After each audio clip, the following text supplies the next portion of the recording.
وعلیکم ورحمۃ اللہ وبرکاتہ۔ الحمدللہ وحدہ والصلاۃ والسلام علی من لا نبی بعدہ، اشہد ان لا الہ الا اللہ وحدہ لا شریک لہ واشہد ان محمدا عبدہ ورسولہ، اما بعد فاعوذ باللہ السمیع العلیم من الشیطان الرجیم۔ مالک یوم الدین، جو جزا کے دن کا مالک ہے۔ یہ اللہ تعالیٰ کی صفات ذکر ہو رہی تھیں۔ پہلی صفت رب العالمین کی، دوسری الرحمن، تیسری الرحیم، اور چوتھی صفت یہ ہے مالک یوم الدین۔ تو اللہ تعالیٰ کے لیے مالک کا لفظ بھی استعمال ہوا ہے اور اسی طرح ملک کا لفظ بھی استعمال ہوا ہے قرآن مجید کے اندر۔ جیسا کہ مالک یوم الدین ایک تو یہاں مستعمل ہے جیسا کہ سورۃ فاتحہ میں ہے، اور اسی طرح مالک الملک کے لفظ سورۃ آل عمران آیت نمبر 26 کے اندر بھی ہیں۔ اور جہاں تک تعلق ہے ملک کا تو سورۃ حشر آیت نمبر 23 اور سورۃ جمعہ آیت نمبر 1 میں الملک القدوس کے لفظ بھی استعمال ہوئے ہیں۔ اور سورۃ ناس آیت نمبر 1 سے لے کر آپ 1 اور 2 پڑھ لیں، قل اعوذ برب الناس ملک الناس، ٹھیک ہے، تو ملک کا لفظ وہاں بھی استعمال ہوا ہے۔ تو در حقیقت بادشاہت اللہ تعالیٰ کے لیے ہی ہے۔ ویسے مجازی طور پہ دنیا والوں کے لیے بھی ملک کے لفظ استعمال ہوئے ہیں، جیسے سورہ کہف میں ہے وَكَانَ وَرَاءَهُم مَلِكٌ، ٹھیک ہے، اور اسی طرح سورہ مائدہ میں ہے وَجَعَلَكُم مُلُوكًا، اللہ تعالیٰ نے تمہیں بادشاہ بنا دیا۔ لیکن حقیقت میں بادشاہت آج بھی اللہ تعالیٰ کی ہی ہے، کیونکہ وہی بادشاہ دینے والا ہے، جیسا کہ سورۃ آل عمران کے اندر آیت نمبر 26 کے اندر ہے قُلِ اللّٰهُمَّ مَالِكَ الْمُلْكِ تُؤْتِي الْمُلْكَ مَن تَشَاءُ وَتَنزِعُ الْمُلْكَ مِمَّن تَشَاءُ، کیونکہ بادشاہت دینے والا بھی اللہ ہے، چھیننے والا بھی اللہ ہے۔ تو اس لیے حقیقت میں بادشاہت آج بھی اللہ کی ہے اور قیامت کے دن بھی اللہ کے لیے ہی ہوگی۔ قرآن مجید آیت نمبر سورہ شورا کے آیت نمبر 49 میں ہے للہ ملک السماوات والارض، اللہ ہی کے لیے ہے آسمان اور زمین کی بادشاہت۔ سورہ ملک آیت نمبر 1 میں ہے تبارک الذی بیدہ الملک۔ تو اس سے بھی ثابت یہی ہو رہا ہے کہ وہ ذات ببرکت ہے جس کے ہاتھ میں بادشاہت ہے، تو اللہ تعالیٰ کے ہاتھ میں یہ بادشاہت ہے۔ اسی طرح سورہ مائدہ آیت نمبر 17 میں ہے وَلِلَّهِ مُلْكُ السَّمَاوَاتِ وَالْأَرْضِ وَمَا بَيْنَهُمَا، آسمانوں اور زمین کی بادشاہت، اور ان دونوں میں جو بھی چیزیں ہیں وہ ساری کی ساری اللہ کے لیے ہیں۔ اور خصوصاً قیامت کے دن تو صرف اللہ تعالیٰ کے لیے ہے، جیسا کہ سورہ مومن آیت نمبر 16 میں ہے اللہ تعالیٰ پوچھیں گے لمن الملک اليوم للہ الواحد القہار، کس کے لیے ہے آج کے دن بادشاہت؟ تو جواب یہ ہے اللہ ایک اکیلے کے لیے جو زبردست ہے۔ اور سورۃ حج میں ہے آیت نمبر 56 میں الملک یومئذ للہ، اس دن بادشاہت اللہ کے لیے ہے۔ اور اسی طرح سورۃ الفرقان میں کہا الملک یومئذ الحق للرحمن، اس دن حقیقی بادشاہت رحمان کے لیے ہے۔ سورۃ انعام آیت نمبر 73 میں ہے وَلَهُ الْمُلْكُ يَوْمَ يُنفَخُ فِي الصُّورِ، جس دن سور میں پھونکا جائے گا بادشاہت اسی کی ہوگی، اسی رب کی۔ تو اللہ تعالیٰ قیامت کے دن پوچھے گا، جیسا کہ صحیح بخاری کے حدیث میں ہے انا الملک این ملوک الارض، میں ہوں بادشاہ، کہاں ہیں زمین کے بادشاہ؟ تو یہ جو بادشاہت ہے یہ اللہ تعالیٰ کے لیے ثابت ہے۔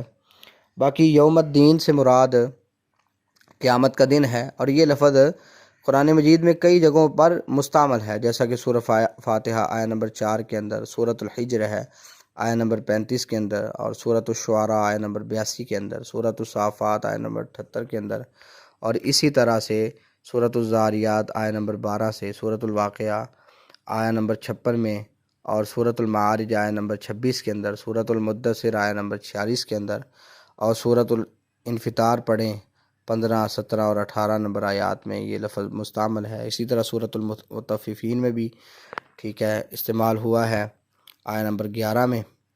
تو اس سے مراد قیامت کا دن ہے، جیسا کہ آیات صراحت سے بیان کر رہی ہیں۔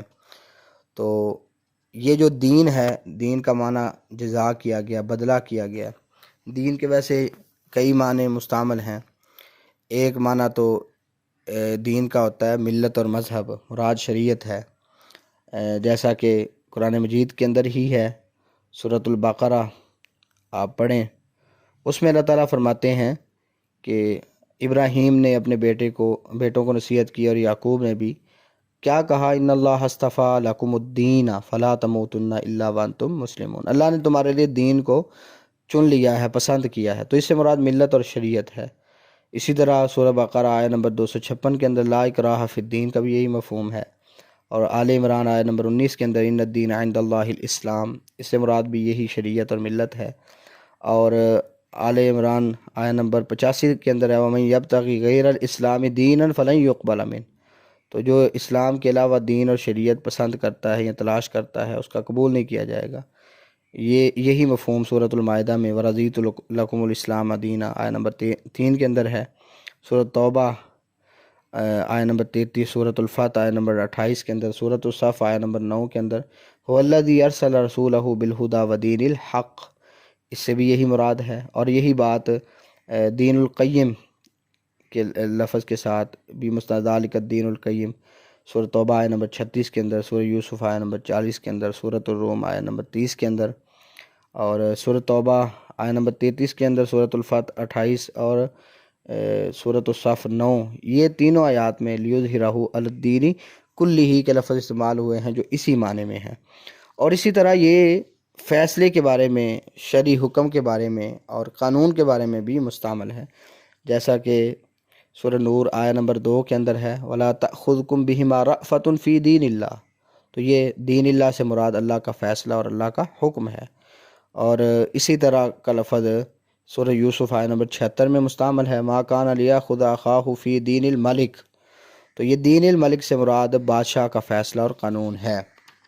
اور اسی طرح اس سے مراد جزا اور سزا بھی ہے، اس معنی میں بھی مستعمل ہے، جیسا کہ قرآن مجید کے اندر اس بارے میں آیات آتی ہیں کہ اس سے مراد حساب ہے، اعمال پر جزا ہے، چاہے اچھی ہو یا بری، جیسا کہ سورہ نور میں اللہ تعالیٰ فرماتے ہیں یومئذ یوفیہم اللہ دینہم الحق، تو اس سے مراد بھی اعمال کا بدلہ ہے۔ اسی طرح سورۃ الواقعہ آیہ نمبر 86 دیکھیں، اس میں بھی اللہ تعالیٰ فرماتے ہیں فلولا ان کنتم غیر مدینین، تو یہاں بھی جو مدینین ہے یہ مجزیین کے معنی میں ہے، بدلہ دیے ہوئے، ٹھیک ہے۔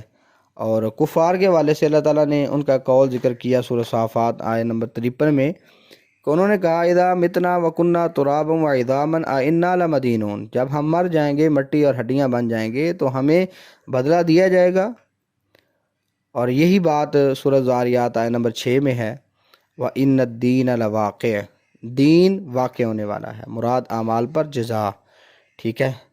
اور اسی طرح کی آیات جو ہیں کَلَّا بَلْ تُكَذِّبُونَ بِالدِّينِ سورۃ الانفطار میں، یصلونہا یوم الدین ہے سورۃ الانفطار میں، اسی طرح وَمَا أَدْرَاكَ مَا یوم الدین ہے، اور سورۃ 3 میں ہے فَمَا يُكَذِّبُكَ بَعْدُ بِالدِّينِ، ٹھیک ہے۔